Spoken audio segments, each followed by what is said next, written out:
Hello friends, welcome to my channel life of PRK. So ఈరోజు నా ఛానల్లోని కొత్త డిషెస్ ఎట్లేవు as usual, but special Indian favourite mutton curry. So దానికి అవసరమైంది ప్రిపేర్ చేస్తున్నాను. అక్కడ చూడగలరు, నేను ఆల్రెడీ మటన్కి కడిగేసి సైడ్లో పెట్టేశాను. ఇప్పుడు మనకి అవసరమైనది మటన్కి స్పైసీ చేస్తుంది, టేస్టీ చేస్తుంది అది మసాలా. దాన్ని మెయిన్ రా మసాలా దానికి టేస్టీ చేస్తుంది, దానికి స్పైసీ చేస్తుంది, దానికి రుచి చేస్తుంది. చూడండి. సో ఫస్ట్ నేను తీసుకున్న ఆనియన్ దానికి బాగా తొక్కగట్టు తీసి కోసేస్తున్నాను. అక్కడ గ్రైండర్ జార్ కూడా పెట్టాను. ఉల్లిపాయలకి 4 పీసెస్ కోసి వేసాను. అది మసాలా మెయిన్ ఇంగ్రీడియంట్ అనమాట. ఆ తర్వాత ఇంకొక ఉల్లిపాయ కూడా కోసాను.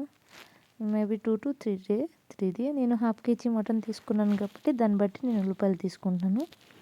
అలాగే ఇప్పుడు స్పైసెస్ మంది మెయిన్లీ అవుతుంది దాల్చిని, గుజరాతీ, లవంగిలు, అవన్నీ బ్లాక్ పెప్పర్ అవన్నీ నేను తీసుకుంటున్నాను అనమాట. చూడగలరు. మెయిన్ ఇంగ్రీడియంట్ చూడండి, అల్లం, వెల్లుల్లి, ధనియాలు, తేజ్పత్తా అన్నీ. మనం దీనికి ఖడా మసాలా అంటాం, లేకపోతే దీనికి మనం రా మసాలా కూడా అంటాం. దీనివల్లే రుచి వస్తుంది. మటన్లోనవని, చికెన్లోనవని, బిర్యానీలోనవని మెయిన్ రుచి అనేది ఈ మసాలా నుంచే వస్తుంది. కూరకి చాలా టేస్ట్ చేస్తుంది. అండ్ వితౌట్ ఈ మసాలా ఒకసారి వండండి చూస్తారు, అస్సలు కూర బాగోదు. కానీ మసాలా యూజ్ చేసుకుని వండండి చూస్తారు, చాలా రుచికరంగా ఉంటుంది. దానికి ఇప్పుడు నేను గ్రైండర్ జార్లో వేసాను. అలాగే కడిగించిన మటన్స్ కుక్కర్లోనే వేస్తున్నాను.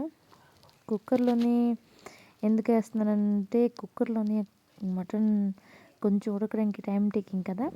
సో నేను యాక్చువల్లీ కొంచెం బయటికి పని ఉండిద్ది నాకు వెళ్ళడానికి, అందుకే నేను ఫటాఫట్ కుక్కర్లో చేసేద్దాం అనుకొని డిసైడ్ చేశాను. సో కుక్కర్లోని ట్రాన్స్ఫర్ చేసుకున్నాను. కుక్కర్లో ట్రాన్స్ఫర్ చేసిన తర్వాత పేస్ట్ చేస్తాను కదా, మసాలాలు చూసారు, అది బాగా గ్రైండ్ చేస్తాను. చూడండి, మెత్తగా పేస్ట్ చేయాలన్నమాట. కొంచెమైనా లంప్స్ ఉండకూడదు దాంట్లోని. మెత్తగా పేస్ట్ చేస్తాను. ఇప్పుడు నేను కడిగి ఉంచిన మటన్కి కుక్కర్లోనే వేస్తాను. తర్వాత చూడగలరు, నేను ఆ మసాలా కూడా వేస్తాను దాంట్లోనే. ఇప్పుడు మనం యూజ్ చేస్తాం పౌడర్ మసాలా అనమాట. ఇప్పుడు మనం వేసింది గ్రైండింగ్ మసాలా, అంటే గ్రైండ్ చేసుకుని వేసాము. ఇప్పుడు మనం వేస్తాం పౌడర్ మసాలా. అది మనం ఎలాగ వేయాలి అంటే, నేను చేతిలోని క్వాంటిటీ బట్టి ఒక అంచనా వేసుకొని వేస్తున్నాను అనమాట. మీరు మాత్రం ఎక్కువ క్వాంటిటీ తీసుకుంటే దాన్ని తగ్గి వేసుకోండి. ఎందుకంటే మనం క్వాంటిటీ మసాలా కూడా మన టేస్ట్ మీద ఎఫెక్ట్ ఉంటుంది. మనం ఎంత తక్కువ తీసుకుంటే అంత మంచిది, కానీ తక్కువ తీసుకుంటే టేస్ట్ కూడా రాదు. సో ఎక్కువ ఉండకూడదు, అలాగని తక్కువ కూడా ఉండకూడదు, ఈక్వల్గా ఉండాలి. సో అలాగా మసాలా కూడా చూడండి, నేను పసుపు వేసాను, ఉప్పు వేసాను, జీరా పౌడర్ వేసాను. ఆ తర్వాత ఈ ధనియా పౌడర్ వేస్తున్నాను. చూడండి, ధనియా పౌడర్ వేస్తున్నాను. ఒకటి తర్వాత ఒకటి అలా మసాలా వేసిన తర్వాత అండ్ కొంచెం చికెన్ మసాలా వేస్తున్నాను. ఆల్రెడీ నేను మటన్ గురించి ప్రిపేర్ చేసిన మసాలాలు అన్నీ వేస్తాను కాబట్టి ఇది చికెన్ మసాలా కొంచెం వేస్తున్నాను.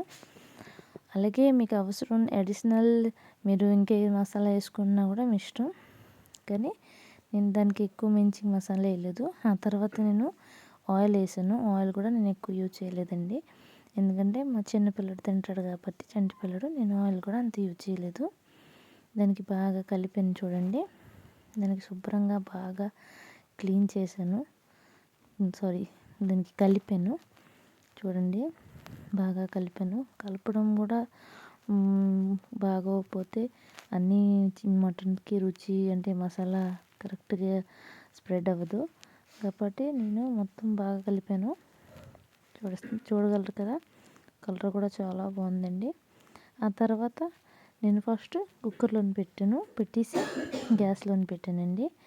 గ్యాస్లో పెట్టిన కొన్ని నిమిషాలకి అది ఉడికిన తర్వాత నీళ్ళు వేసి